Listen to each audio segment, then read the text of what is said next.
My name's Jack Morrison, 42 years old. Former military police, now employed as a private security contractor for a woman who paid me more in a month than my father made in a year as a high school janitor. The job description sounded glamorous on paper. The reality was this: sitting in a sticky booth, watching my boss make progressively worse decisions on a dance floor filled with people who had never been told no in their lives. That boss was Valerie Ashford. 34, CEO of Ashford Tech, worth somewhere north of 40 million on paper, and currently grinding against a guy whose haircut looked like it had been designed by a blind barber with a grudge against society. She was 3 drinks past coherent, and I could already see the trajectory. 1 more hour, maybe 2, and I'd be carrying her out of here like a sack of potatoes while she slurred something about how I was the best bodyguard money could buy. The irony was, I wasn't even supposed to be here tonight.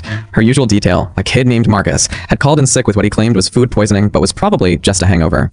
So here I was, doing his job for double time, watching my boss self-destruct in slow motion. The guy she was dancing with had friends, 3 of them. They circled like sharks, passing her drinks I hadn't seen poured, touching her in ways that made my hand twitch toward the taser in my jacket. This was the part of the job I hated, the waiting. You can't intervene until something happens. You can't act on instinct. You have to let it play out, let them make the first move, because if you start throwing punches based on bad vibes, you're the one who gets fired or sued or both. I checked my watch. 2:47. Almost done. Then I saw him. Up in the VIP mezzanine, leaning against the railing with the kind of calculated nonchalance that only comes from someone who's rehearsed this moment 1,000 times in front of a mirror. He was young, late 20s, maybe, with a sharp jawline and hair that looked like he'd paid someone to mess it up. Black fitted shirt, silver watch that probably cost more than my car, and that particular brand of arrogance that came from being told he was special his entire life. He was watching Valerie. Not like a predator, exactly. More like a director watching his leading actress hit her mark, waiting for the right moment to descend. I knew the type. Every rich family had one. The chosen one sent down from some mountain monastery or a mystical training program, blessed with secret knowledge and mystical powers that made him superior to all the normal, working-class schlubs who actually did the work. In another life, I'd have called it ACON. In this life, I called it Tuesday. I finished my club soda, bit the lime, and stood up.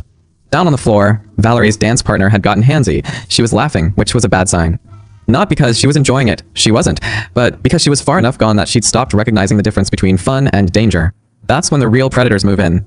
The mezzanine guy straightened up, rolled his shoulders, smiled that smile that said I'm about to save the day, and you're all going to worship me for it. I'd seen that smile before, usually on guys trying to sell me timeshares. The dance floor parted like the Red Sea as the 3 sharks closed in.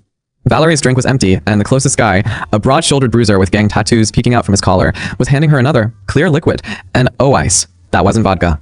That was a date rape cocktail in a glass, and I'd bet my pension on it. Mezzanine guy took a breath, ready to make his grand entrance. I reached down and pulled the fire alarm. BRRRT, BRRRT, BRRRT. The sound split the air like a knife, drowning out the music, the chatter, everything. The lights flickered, and then the sprinklers kicked in, dumping what felt like 1,000,000 gallons of ice-cold, chlorine-scented water directly onto the dance floor. For 3 seconds, nothing happened. People just stood there, mouths open, looking up at the sprinklers like they'd never seen water before. Then I screamed, "Fire! Get out! Fire!" and slammed my hand against the emergency exit bar. The stampede began. I'm not proud of it, but I've learned something over 20 years of doing this job. Panic is the most effective tool in your arsenal. You don't need to fight 30 people if you can make them fight each other trying to escape. You don't need to be a hero if you can just make everyone think the building's on fire. The crowd surged toward the exits, a chaotic river of soaked, screaming humanity. The sharks scattered, their carefully constructed trap collapsing in the chaos. Valerie stumbled, water streaming down her face, mascara running in dark rivers over her cheeks. The mezzanine guy froze. I saw his mouth open, saw him brace to leap over the railing, cape optional, and then a girl in a soaked cocktail dress slammed into him from behind, and he went sprawling across the VIP section like a spider getting squashed. I pushed through the crowd, grabbed Valerie's arm, and hauled her toward the emergency exit I'd already scouted during my pre-shift walkthrough. She was heavy, limb heavy, not deadweight heavy, and she kept trying to stop and look back at the chaos. "Valerie, look at me." She blinked, disoriented. "Jack." "Front door's blocked. We're going out the back." I took her purse, slung it over my shoulder, and half-dragged her toward the exit. "Don't argue. Don't stop. Don't ask questions. Just move." We burst out into the alley. The air was cool and clean compared to the toxic fog inside. I got her to the car, pushed her into the passenger seat, and slammed the door. Through the club's windows, I could see the mezzanine guy finally getting to his feet, water dripping from his carefully tousled hair, scanning the crowd with the expression of a man who just realized his big moment had been stolen by a fire drill. I didn't stick around to see his face when he spotted me pulling out of the alley. The drive back to Valerie's penthouse was mercifully short. She passed out before we hit the first stoplight, which was fine by me. She'd have had 1,000 questions I didn't want to answer. Questions like, why didn't you just beat them up? And why didn't you let that handsome stranger save me? The kind of questions people ask when they've read too many romance novels and not enough police reports. I carried her up to her apartment, tossed her onto her bed, and left a glass of water and 2 ibuprofens on her nightstand. Standard protocol. Then I went home, pulled off my suit, and spent 20 minutes picking dried sprinkler water out of my hair. The next morning, I was at her office by 8. She was already there, nursing a hangover that made her look like she'd been through a war. Her assistant, Monica, gave me the side eye as I walked in. "You find a way to make everything complicated?" Monica muttered. "I find a way to make sure she comes back alive," I said. "Complicated is just a side effect." Valerie looked up when I entered. Her eyes were bloodshot, but there was something else there too, a sharpness I hadn't seen last night. "Jack, explain yesterday." Explained it in my report. Sent it at 4 a.m. "I want to hear it from you." I sat down across from her desk, crossed my ankles, and shrugged. "You got drunk. You danced with the wrong people. They were trying to get you out of the club, probably into a car, definitely into a situation you wouldn't have wanted to wake up from. I extracted you via emergency exit. You pulled a fire alarm. Effective method. It caused a stampede. 3 people were injured. Fake eyelashes and a twisted ankle," I said. "They'll survive. Meanwhile, you didn't get drugged and trafficked, which was the alternative." She stared at me for a long moment. I could see the gears turning behind those tired eyes. The part of her that was a CEO trying to calculate whether I was an asset or a liability. The part that had been burned by men before and wasn't about to trust any one of them with her safety. Then she asked the question I'd been expecting. "Who was the man on the balcony?" "No. Never seen him before. He was about to make some kind of entrance. Probably was going to pretend to save you, so you'd owe him something." I shrugged. Looked like a charlatan to me. "Interesting." She leaned back, tapping a pen against her desk. "Because he called me this morning." I went still. "What did he say?" "That he was there to protect me. That you'd interfered with his mission." She watched me carefully, like she was waiting for me to react. Said his name was Ethan. Ethan something. Claimed he was sent by my grandfather. "Your grandfather's been dead for 6 years.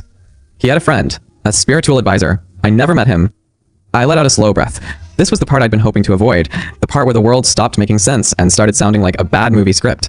"Valerie, what exactly did he say to you?" "He offered me protection. Said I was in danger from forces I couldn't understand." She laughed, but there was no humor in it. "He told me to fire you." "Of course he did." I told him I'd think about it. I stood up. "Well, I'd advise against that, but it's your call. I'm just a guy who carries a taser and knows how to use a fire extinguisher." "Jack." She stopped me at the door. "There's something I should tell you about why I hired you." "Because my references were impeccable." "Because you're not the first bodyguard I've had. I've gone through 7 in the past 2 years. Every single one of them either quit, got scared off, or turned out to be working for someone else."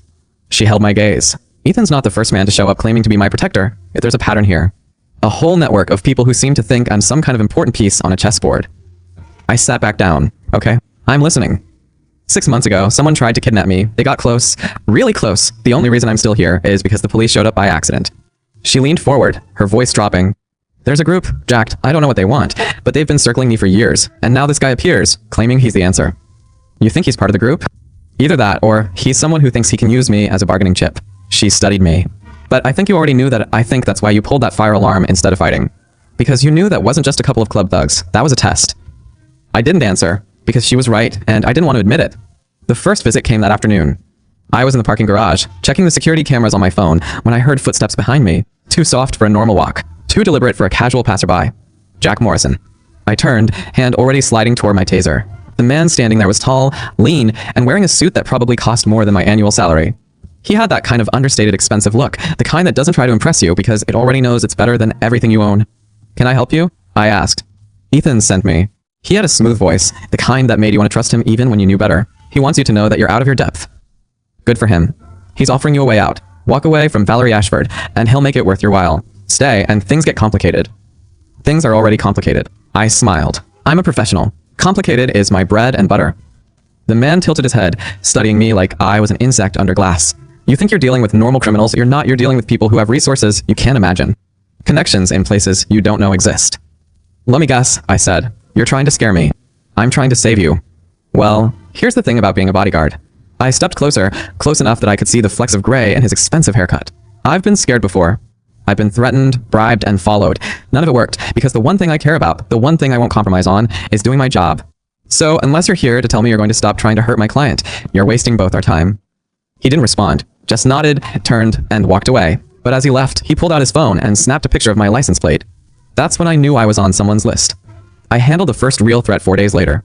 Valerie was supposed to be at a charity gala, black tie, champagne, all that nonsense. I'd done a full sweep of the venue, checked every guest list, and identified every single person who'd set off my instincts. There were 3 of them, a catering manager with a fake ID, a guest who'd arrived without an invitation, and a woman who kept showing up in places she shouldn't have been. I let them all make their moves. Because that's the thing about security work, you don't stop the threat before it happens. You let it happen, and then you use the evidence to tie everything together.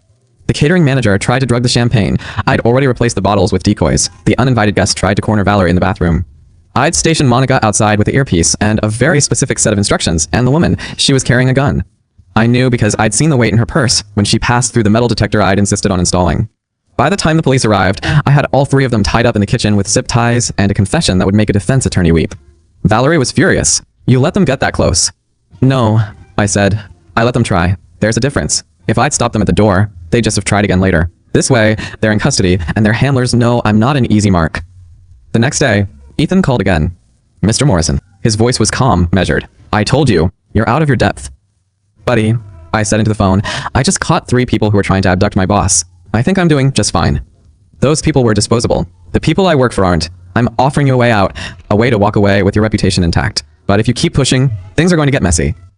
See, that's the thing about messy. I leaned back in my chair. I grew up in a house with 7 people and 1 bathroom. I can handle messy. He didn't respond, just hung up. And I knew, right then, that things were about to escalate. The escalation came in the form of a bullet.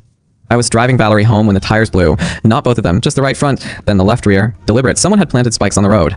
The car swerved, slammed into the guardrail, and I heard her scream as the airbag deployed. I got us out, dragged her onto the median, pulled my gun, scanned the highway. Nothing. No one. The shooters had already gone. But there was a note taped to the inside of the car's wheel well, handwritten in flowing script. Asterisk, next time we won't miss. Asterisk. Valerie was crying, shaking. That was when I saw it. The thing I'd been waiting for. Not the fear in her eyes, but the realization. The understanding that this wasn't a game, that someone really was trying to hurt her.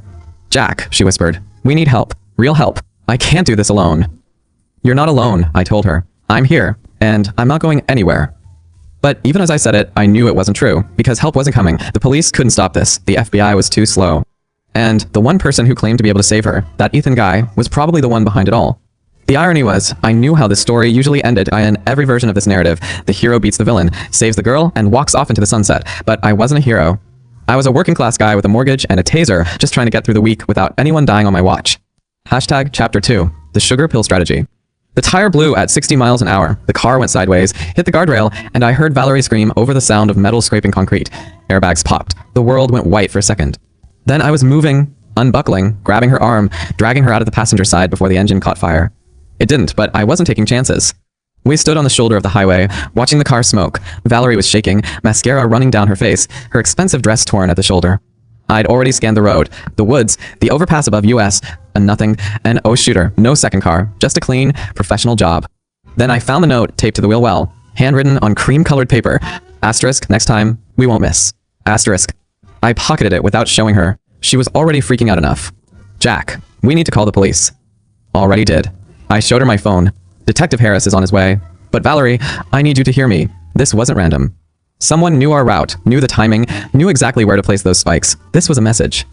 From who? I have a guess. I looked at her, really looked. That Ethan guy. He's been trying to get me fired since day one. And now someone's trying to take you out of the picture. That's not a coincidence. She was silent for a long moment. Then she said, quietly, my grandfather's sick. Dying, actually. And Ethan called again this morning, said he had a cure. Said he could save him. I felt the puzzle pieces click into place. He told you he could heal your grandfather. Yes. He said he needed to see him tonight. He's flying in a special medicine from some temple in the Himalayas. A medicine. I nodded slowly. And he just happened to show up right when your grandfather's health took a turn for the worse? Valerie's eyes widened. You think he's behind it? I think there's a pattern. Threaten the granddaughter. Offer to save the grandfather. Then use the grandfather's gratitude to get close to the family fortune. I pulled out my phone and started typing notes. How long has your grandfather been sick? About 3 months. He's been getting weaker, but the doctors can't find anything wrong. 3 months, I repeated. And when did Ethan first contact you? She thought about it. Around the same time. Maybe a week before my grandfather's symptoms started. I didn't say anything. I didn't have to. The implication was clear. 2 hours later, we were at the police station giving statements. Detective Harris was a solid guy, late 50s, seen it all, not easily impressed. He took my report, raised an eyebrow at the note, and told me to stay in touch. You think this is connected to that fire alarm stunt at the club? He asked. Connected to the same guy? Yeah. Ethan something. No last name, no address, no driver's license. The man doesn't exist on paper. That's called a ghost. Harris folded his arms. We'll check our databases. But without a solid ID, there's not much we can do. I'll handle it, I said. Just keep your phone on. Valerie was quiet on the drive back to her office. She kept staring out the window, lost in thought. Finally, she spoke. Jack, what do you think he wants? Really wants? Control, I said. Your company is worth a lot of money. Your grandfather's estate is probably even more. If he can marry you, or manipulate your grandfather into making him the heir, he gets all of it without lifting a finger. Marry me. She laughed, but it was hollow. He's barely met me. He doesn't need to meet you. He just needs to convince your grandfather you're a suitable match. And right now, with the old man's health failing, he's got a perfect window. Valerie turned to me, her expression shifting from fear to something harder. Determination. Then we go see my grandfather tonight. You and me. And we find out what this miracle cure actually is. That's my job, I said. Let me do the talking. Grandfather Ashford lived in a sprawling estate up in the hills, the kind of place that looked like it had been designed by someone who hated modern architecture. All stone and ivy and dark wood, with a family crest over the door that probably dated back to the Revolutionary War. Ethan was already there. He stood in the grand foyer, wearing a floor-length coat that looked like it had been stolen from a Victorian vampire movie. His hair was artfully disheveled, and he was cradling a wooden box with the reverence of a priest handling a holy relic. Valerie, he said, his voice warm and commanding. I'm so glad you came. Your grandfather's been asking about you. I stepped forward, positioning myself between them. Ethan, right? Jack Morrison that we met at the club. Well, we didn't meet exactly. You were trying to make a dramatic entrance, and I was busy saving Valerie from a potential drug and trafficking situation, but I'm sure you remember. His smile didn't waver. Jack, the fire alarm enthusiast. I've heard about you. All good things, I hope. Let's just say your reputation precedes you. He turned back to Valerie. Your grandfather is resting, but I've prepared the treatment. This medicine, he tapped the wooden box, is a rare compound forged from herbs that only grow on one mountain in the Himalayas. It will restore his vitality, heal his organs, and give him another decade of life. Forged, I repeated, like a sword, in a manner of speaking. Interesting. I looked at the box. Mind if I take a look? Ethan's eyes flickered. I'm afraid it's a delicate process. The medicine must be administered at the precise moment. Any delay could reduce its efficacy. Right. Of course. I smiled. Well, I'm sure you understand, but I can't let you give anything to my client's grandfather without verifying what it is. Liability issues. Standard protocol. You're a bodyguard, not a physician. I'm the guy who makes sure nobody gets sued into bankruptcy. That includes taking a peek at whatever you're about to put in an old man's mouth. Valerie stepped in smoothly. Ethan, I trust Jack. If he wants to check the medicine, let him check it. It's just common sense. Ethan's jaw tightened, but he forced a smile. Very well, but please, handle it carefully. It's irreplaceable. He opened the box. Inside, nestled on a bed of silk, was a single black pellet about the size of a grape. It smelled vaguely of cocoa and sugar. I leaned in, sniffed it, and made a show of examining it from every angle. Then I reached out, picked it up, and bit off a corner. Jack. Valerie gasped. Ethan went pale. What are you doing? I chewed, let the flavor coat my tongue, and nodded. Yep, that's chocolate, high-quality dark chocolate. Actually, probably 60% cacao. You can taste the vanilla, maybe a hint of cinnamon. But chocolate nonetheless. Ethan's expression shifted from shock to fury. You've destroyed its potency. The outer coating is a protective layer. The medicine is inside. There's nothing inside. I broke the pellet in half. Solid all the way through. This is a chocolate truffle, buddy. And not even a fancy one. I could buy a box of these at Costco for 20 bucks. Valerie stared at the broken pieces, then at Ethan. What is this? It's a test, Ethan said quickly. I wanted to see if you trusted me. The real medicine is... Let me guess, I interrupted. The real medicine is at your hotel. Or it got lost in transit. Or you need to do a ritual first. I've seen this scam 100 times. You find an old rich person, convince them they're dying, then show up with a magic pill that's actually just sugar. They take it, feel better because of the placebo effect, and you've got a foothold in the family. Ethan's composure cracked. You don't understand what's at stake. There are forces at work that your small mind can't comprehend. Let me tell you about forces. I stepped closer, dropping my voice. I've been doing this job for 20 years and I've seen cult leaders, con artists, and every flavor of grifter. You're not special. You're just another guy with a costume and a story. Behind me, I heard a soft thud. I turned to see an elderly man in a wheelchair being wheeled into the foyer by a nurse. This had to be Grandfather Ashford, pale, thin, with dark circles under his eyes, but still alert. What's all this commotion? He asked, his voice weak but clear. Valerie rushed to him. Grandfather, it's okay. Jack was just. Jack. The old man squinted at me. The bodyguard? Yes, sir. I approached, knelt down to his eye level. I'm sorry to intrude on your recovery, but I think there's something you should know. Ethan's been giving you something for your health. The old man nodded. He's been very generous. A specialty, and these small pills. He said they'd help with my energy. Pills, I repeated. Can I see them? Grandfather nodded to the nurse, who retrieved a small vial from his bedside table. I took it, opened it, and poured one of the pills into my palm. It was the same dark color, same smell. Chocolate. Sir, have you been feeling better or worse after taking these? The old man hesitated. A little worse, honestly. I've been more tired. My blood sugar's been all over the place. Blood sugar. I turned to Ethan. Is your grandfather diabetic? Valerie gasped. Yes. He's had type 2 diabetes for years. His doctor manages it with medication. And you've been feeding him chocolate-coated sugar pills? I held up the vial. This is a medicine. This is a sugar bomb. You've been spiking his blood sugar, making him weaker, making him dependent on you for the cure. Ethan took a step back. That's a lie. The pills are designed to draw out toxins. Bullshit. I pulled out my phone, snapped a picture of the vial, and dialed Harris. Detective, I need a medical examiner at this address immediately. We've got a possible case of medical fraud and attempted poisoning. Ethan moved then, faster than I expected. He lunged for the door, but I was already there, blocking his path.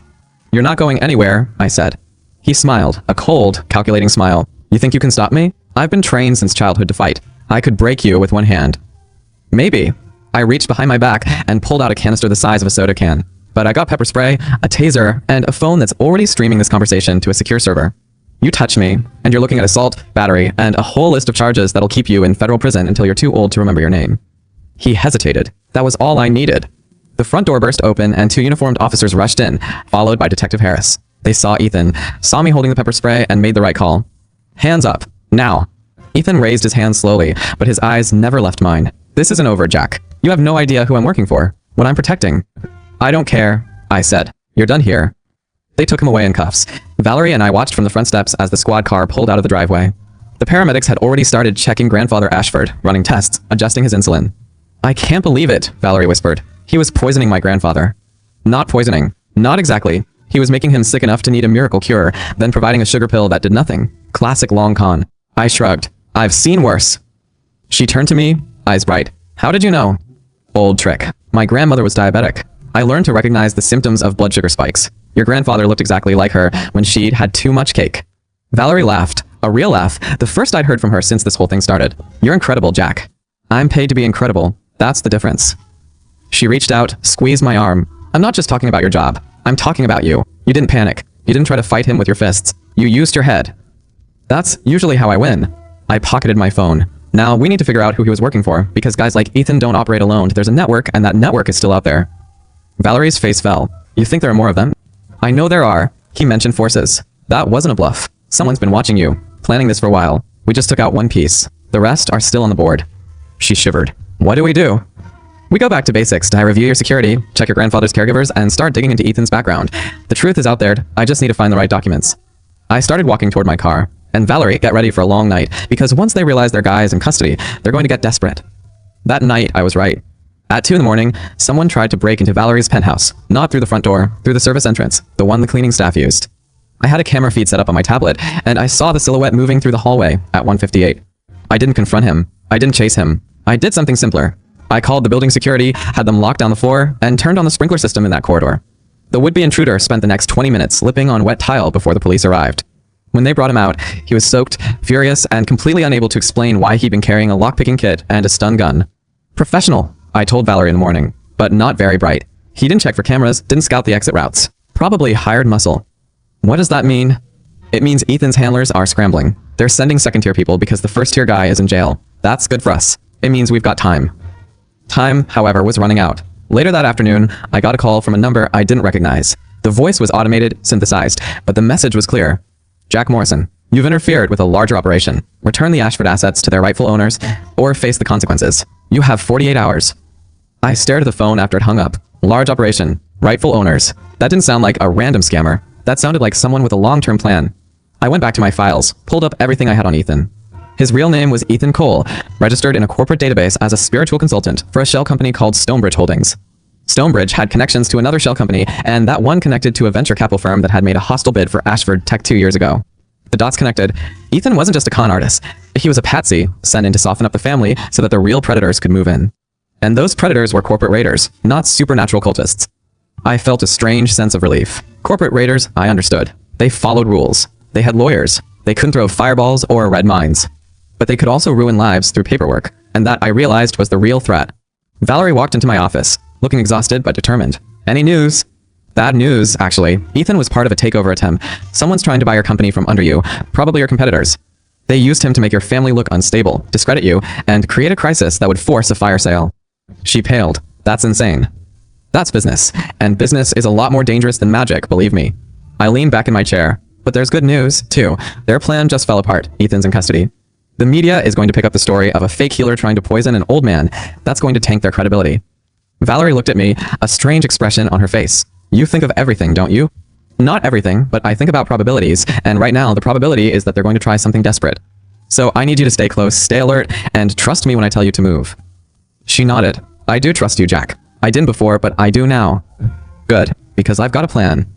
I reached into my desk drawer and pulled out a file. Inside were documents I'd already prepared, restraining orders, police reports, and a letter to the FBI's white-collar crime division.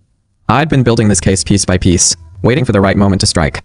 It's time to go on the offensive, I said. We're not going to wait for them to come to us. We're going to take the fight to them. Valerie's eyes widened. What do you need me to do? Sign these. All of them. And then we're going to make a few phone calls. I smiled. By the time we're done, their lawyers are going to wish they'd never heard of the Ashford family. Hashtag Chapter 3. The Boardroom Trap. The phone call came at 6:14 a.m. that I was already awake. Old habits from the military, but the timing told me something was wrong. Normal people didn't call at 6:14. They called at 9, after coffee, when the world had warmed up enough for bad news to feel less personal. Jack. It was Valerie, her voice tight. I just got a letter from the board. They're calling an emergency meeting. Today at 10. I sat up, reaching for the notepad on my nightstand. Who called it? Alexander. M.Y. Uncle. She paused. He's the vice chairman. He's been trying to push me out since I took over after my father died, and now he's using the Ethan situation as leverage. He's saying I've been compromised, that I can't be trusted to run the company. Compromised how? He's saying I hired a bodyguard who's been creating chaos, that Ethan was a victim of my paranoia, and that the whole thing is a distraction from my poor management. She laughed bitterly. He's spinning it like I'm the one who's crazy. He's good, I admitted. That's actually a solid strategy. Attack your credibility, reframe the narrative, force a vote of no confidence. What do I do? I was already pulling on my suit. You show up, you bring the evidence, and you let me handle the theatrics. The Ashford Tech headquarters was a glass tower in the financial district, all polished chrome and aggressive angles. The boardroom was on the 47th floor, with windows that looked out over the city, like a throne room surveying its kingdom. I'd been in a lot of boardrooms over the years, but this one had a particular vibe. Old money, old grudges, and the kind of entitlement that came from generations of inherited power. Valerie's uncle, Alexander Ashford, was already there when we arrived. He was tall, silver-haired, and dressed like he'd just stepped off the cover of a magazine about wealth. He had that particular brand of charm that made you want to trust him even as he picked your pockets. Valerie, he said, smiling warmly, I'm so glad you could make it. I know this is short notice, but the situation demands immediate attention. Uncle Alexander. She kept her voice cool. You've called an emergency meeting. I assume you have a reason. Many reasons, actually. He gestured to the other board members, 6 people in expensive suits, all of whom looked like they'd already made up their minds. We've been reviewing the events of the past month, the club incident, the highway incident, the arrest of Ethan Cole, and now your grandfather's hospitalization. It's a pattern, Valerie. A pattern of instability. I stepped forward, positioning myself behind Valerie's chair. I'm Jack Morrison, Ms. Ashford's security consultant. I'd like to address the board. Alexander's smile tightened. This is a private meeting, Mr. Morrison. Board members only. Actually, I'm here as a witness. I pulled out a folder and placed it on the table. I have documents that directly affect the board's decision today. If you'd prefer I present them to the police first, I can do that, but I think you'll want to see them. The board members exchanged glances. Alexander's smile faltered. Fine. Make it brief. I opened the folder and slid out a stack of papers. 3 weeks ago, a shell company called Stonebridge Holdings made a series of unusual investments in Ashford Tech's competitors. That shell company is registered to a law firm that also represents Alexander Ashford's personal holdings. Alexander's face went pale. That's a coincidence. Is it? I pulled out another paper. Because I also have a record of phone calls between Ethan Cole's burner phone and a number registered to your assistant's personal line. And an email recovered from Ethan's encrypted account that specifically mentions your name as the contact for operational coordination. The room went quiet. I could hear someone's breathing quicken. Let me lay this out simply. I continued. Alexander Ashford orchestrated a long-term scheme to undermine his niece's credibility. He hired Ethan Cole to pose as a spiritual advisor, gain access to Valerie's grandfather, and gradually compromise the old man's health. The goal was to create a crisis that would make Valerie look unstable, forcing a board vote to remove her. Meanwhile, Alexander would benefit from a hostile takeover bid by a company he's secretly invested in, a bid that would tank the stock price and allow him to buy up shares at a discount. Alexander stood up. This is slander. I'll have your license for this. You'll have nothing. I reached into my jacket and pulled out a recording device. I have a signed affidavit from Ethan Cole, given in exchange for a reduced sentence. He's already confessed to everything. He's named you as the architect of the entire operation. The board members were staring at Alexander now. The woman to his left, a gray-haired executive named Martha Chen, spoke first. Alexander, is this true? Of course not. He's making this up. Then why did your assistant's phone number show up in Ethan's contact list? I asked. Why did your law firm register that shell company? Why was your signature on the authorization for the hostile takeover bid? Alexander opened his mouth, but no words came out. His composure had finally cracked. He was sweating now, visibly trembling. The proof is in the file, I said. You can read it yourself, or you can let the police read it first. But I'm going to recommend they start with your financial records, because those are the ones that will put you in prison for a very long time. The board voted unanimously. Alexander was escorted out by security, his protests fading down the hallway. Valerie sat at the head of the table, her hands folded in front of her, her expression carefully neutral, but I could see the relief in her eyes, the tension finally letting go. "How did you get all that?" she asked when the room was empty. "I've been building the case since the first week. When Ethan showed up, I started pulling threads, his phone records, his financial trails, his connections, IT all led back to Alexander." I shrugged. "He wasn't subtle, he just thought he was smart enough to get away with it." "He almost did." "He almost did," I agreed. "But he made two mistakes. First, he underestimated you. Second, he underestimated me. That's a fatal combination." Valerie stood up, walked over to the window, and stared out at the city. I didn't see it coming. I trusted him. He was family. That's the thing about family. I packed up my folder. They're the ones who know exactly where to hurt you. That's why they're dangerous. She turned to face me, her eyes glistening. "Jack, what would I have done without you?" "Found another bodyguard, probably point one who would have let Ethan manipulate everything, and walked away with a nice paycheck." I smiled. "But you got me. And I'm a little more expensive, but I come with a guarantee." "What guarantee?" "That I'll always tell you the truth, even when you don't want to hear it." She laughed, a soft, genuine sound. "That's the first honest thing you've said all day. It won't be the last." That evening, Valerie insisted on treating me to dinner, not a work dinner, she specified. An actual dinner, at an actual restaurant, with actual conversation that didn't involve security threats or corporate espionage. I said yes because the restaurant she chose had a reputation for the best steak in the city, but I also said yes because I needed to understand something, a shift I'd noticed in her behavior. She was looking at me differently now, not like an employee, not like a tool, like someone she actually wanted to know. The restaurant was old-school Italian, with red leather booths and candles in mason jars, the kind of place where people came to propose or break up, depending on the mood. Valerie ordered a bottle of wine I couldn't pronounce and waved off the sommelier's recommendations. "Your choice," I said. "My grandfather's favorite. He used to bring my grandmother here when they were dating." She smiled wistfully. They didn't have much money back then, that he was a mechanic, she was a teacher. He'd save up for a month just to afford a dinner like this. "That's what love looks like when it's real," I said. "Sacrifice. Consistency. Showing up when it's hard." She studied me across the table. "You sound like you've been in love before." "Once. It didn't work out." "Why?" She wanted me to be someone I wasn't. I shrugged. "I'm a bodyguard. I carry a weapon and a taser and a phone full of emergency contacts. I don't do romantic weekends or surprise vacations. I do protocols and contingency plans. That's not what most people want from a partner." Valerie was quiet for a long moment. Then she said, "What if someone wanted exactly that? Someone who understood that safety wasn't a limitation, but a gift." I looked at her. There was something in her eyes that I hadn't seen before. Something vulnerable. Something real. This wasn't the CEO talking. This was the woman who'd watched her grandfather nearly die, who'd been betrayed by her own family, who'd been standing alone for years until someone finally showed up to have her back. "Valerie," I said carefully, "this is a bad idea. You're my client. I'm your employee. That line exists for a reason. Lines are meant to be crossed. That's a terrible philosophy for a security professional." She laughed. "You're impossible. I am practical. There's a difference." The rest of the dinner was pleasant, easy conversation. We talked about her childhood, her father's sudden death, how she'd taken over the company at 28 and fought tooth and nail to keep it. She talked about loneliness, how hard it was to trust people when everyone had a price, when loyalty was always conditional. I understood that better than she knew. The peace lasted 3 days. On the 4th morning, I found a package at my apartment door. No return address, no postmark. Just a plain cardboard box with my name written in block letters. I opened it with gloves, because I'd been trained to assume everything was a threat. Inside, there was a single item, a photograph. It showed me and Valerie leaving the restaurant, laughing, holding each other's gaze just a little too long. The angle was tight, clearly taken from a distance with a telephoto lens. There was a note attached, printed in the same block letters as the label.